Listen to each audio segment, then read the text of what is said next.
Last வீடியோவில் செய்தி தொடர் என்ன, வினாத்தொடர், உணர்ச்சி தொடர், கட்டளை தொடர், தனிநிலை தொடர், தொடர்நிலை தொடர் இது 6 பார்த்தோம். இன்றைக்கி கலவை தொடர். கலவை தொடர்ன்றது என்னென்னா, ஒரு எக்ஸாம்பிளோடு சொல்கிறேன். நேற்று புயல் வீசியதால் பள்ளிக்கு விடுமுறை. ஓகேங்களா? இந்த மாதிரி ஒரு கண்டினியூட்டியோடு சொல்கிறது ப்ளஸ் இதனால தான் இது நடந்திருக்கு அப்படின்னு சொல்கிற அந்த மாதிரியான வாக்கியங்கள். ஓகேங்களா? நேற்று புயல் வீசியதால் பள்ளிக்கு விடுமுறை. ஓகேங்களா? இது கலவை தொடர். இப்போ இதுக்கப்புறம் பார்க்க போகிற 4 ரொம்ப இம்பார்ட்டண்டானது. இதை தான் மோஸ்ட்லி கேட்பாங்க. மற்றதெல்லாம் கேட்பாங்க, இது கம்பல்சரியாக இருக்கும். ஓகேங்களா? அதனால் இது என்னென்னு பார்த்துக்கோங்க. செய்வினை தொடர், செயல்பாட்டு வினைத்தொடர், தன்வினை தொடர், பிறவினை தொடர். ஓகேங்களா? இது 4 ரொம்ப ரொம்ப இம்பார்ட்டண்ட். செய்வினை தொடர் அப்படி என்னன்னா, எழுவாய் செய்யும் வினையை கொண்டு முடியும் தொடர் செய்வினை தொடர். ஓகேங்களா? குடியரசுத் தலைவர் உலக தமிழ் மாநாட்டை தொடங்கி வைத்தார். இது செய்வினை. எப்படின்னா, செயல்படு பொருள் மிடில் வரும். என்ன, குடியரசுத் தலைவர் தொடங்கி வைக்கிறார். எதை தொடங்கி வைக்கிறாரு? உலக தமிழ் மாநாட்டை. ஓகேங்களா? இது செயல்படு பொருள். எதை நம்ம செய்கிறோமோ அதை செயல்படு பொருள். அது மிடில் வரும்போது அது செய்வினை தொடர். ஓகேங்களா? இதுவே செயல்படு பொருள் ஸ்டார்டிங் வந்ததுன்னா அது செயல்பாட்டு வினைத்தொடர். இது ரெண்டுமே கொஞ்சம் தான் டிஃப்ரென்ஸ் வரும். செயல்படு பொருள் உங்களுக்கு தெரிஞ்சிருச்சுனாலே போதும். அது மிடில் வந்ததுன்னா செய்வினை தொடர். செயல்படு பொருள் ஸ்டார்டிங் வந்ததுன்னா செயல்பாட்டு வினைத்தொடர். ஓகேங்களா? இதுலேயும் அதே சென்டென்ஸ் தான், கொஞ்சம் மாற்றி கொடுத்துருக்காங்க. இங்கே பாருங்கள். உலக தமிழ் மாநாடு குடியரசுத் தலைவரால் தொடங்கி வைக்கப்பட்டது. ஓகேங்களா? இந்த செயல்படு பொருளில் ஐன்றது செய்வினை தொடரில் ஐன்ற அந்த ஒரு வேர்ட் இன்க்ளூட் ஆகும். உலக தமிழ் மாநாட்டை. ஓகேங்களா? அந்த மாதிரி ஐன்ற வேர்டு இன்க்ளூட் ஆகும். செயல்பாட்டு வினை தொடரில் ஆல் அப்படின்ற ஒரு வேர்டு இன்க்ளூட் ஆகும். குடியரசுத் தலைவரால். ஓகேங்களா? அதே போல் முடிகிறது படு, பட்டது, பெரு, பெற்றது இந்த மாதிரியான வேர்ட்ஸில் முடியும். இது ஒரு சும்மா ஒரு ஹிண்ட்ஸ். ஓகேங்களா? ஞாபகம் வச்சுக்கிறதுக்கு முக்கியமாக ஞாபகம் வச்சுக்க வேண்டியது செயல்படு பொருள். அது மிடில் வந்தால் செய்வினை தொடர். செயல்படு பொருள் ஸ்டார்டிங் வேர்டு சென்டென்ஸோட ஸ்டார்டிங்கில் வந்துச்சுன்னா அது செயல்பாட்டு வினைத்தொடர். இது ரெண்டும் நல்லா ஞாபகம் வச்சுக்கோங்க. நெக்ஸ்ட்டு தன்வினை தொடர், பிறவினை தொடர். எழுவாய் தானே செய்யும் தொழிலை குறிப்பது தன்வினை தொடர். ஓகேங்களா? தமிழ் கற்றான் அப்படின்னா அவனுக்காக படிச்சுக்கிட்டான். ஓகேங்களா? ஸோ அது தன்வினை தொடர், தனக்காக பண்ணுறான். ஓகேங்களா? ஸோ அது தன்வினை தொடர். பிறவினை தொடர் பிறருக்காக செய்யும் வினை,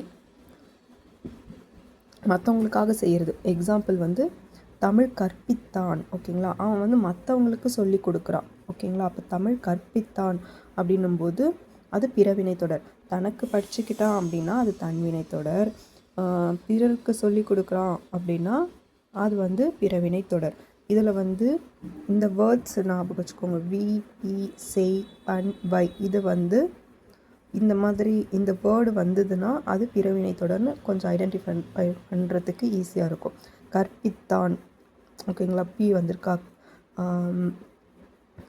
பயில்வித்தான் அந்த மாதிரி வி வரும். ஓகேங்களா? அந்த மாதிரி செய்வித்தான் இந்த மாதிரி வரும்போதெல்லாம், இந்த வேர்டெலாம் வரும்போது இது பிறவினை தொடர்னு நீங்கள் ஐடென்டிஃபை பண்ணிக்கலாம். இது 4மே ரொம்ப ரொம்ப ரொம்ப இம்பார்ட்டன்ட். செய்வினை தொடர், செயல்பாட்டு வினைத்தொடர், தன்வினை தொடர், பிறவினை தொடர். இந்த தொடர் வாக்கியத்தில் கண்டிப்பாக இதில் ஒன்று கண்டிப்பாக வரும்.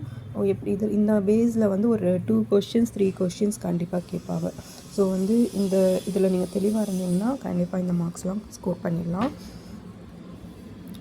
நெக்ஸ்ட்டு நேர்கூற்று, அயற்கூற்று, உடன்பாட்டு தொடர், எதிர்மறை தொடர், பொருள் மாறா எதிர்மறை தொடர். இது 5.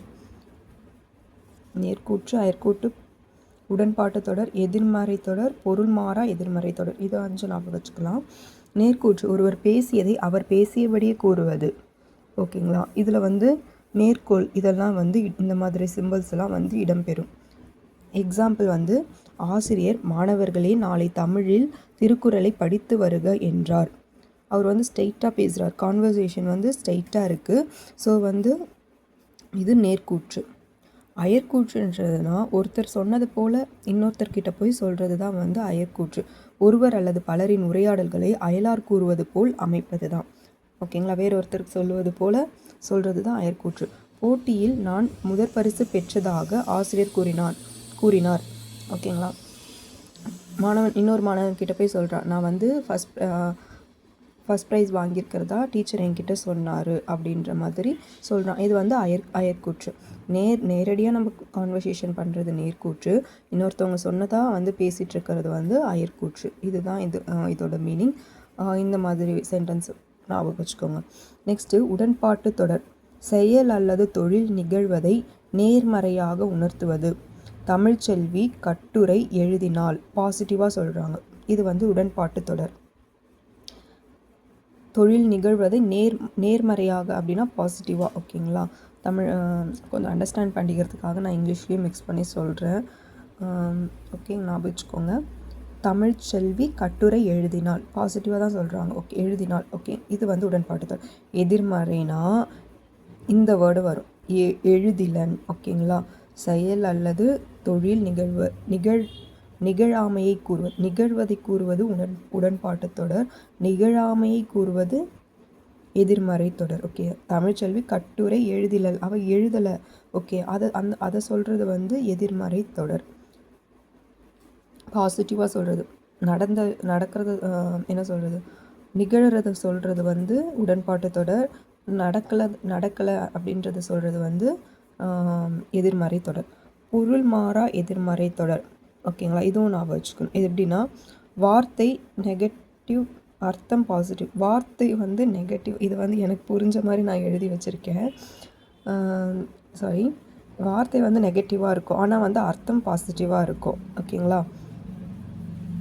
2 எதிர்மறை வாக்கியம் தொடர்ந்து வந்தால், சரி,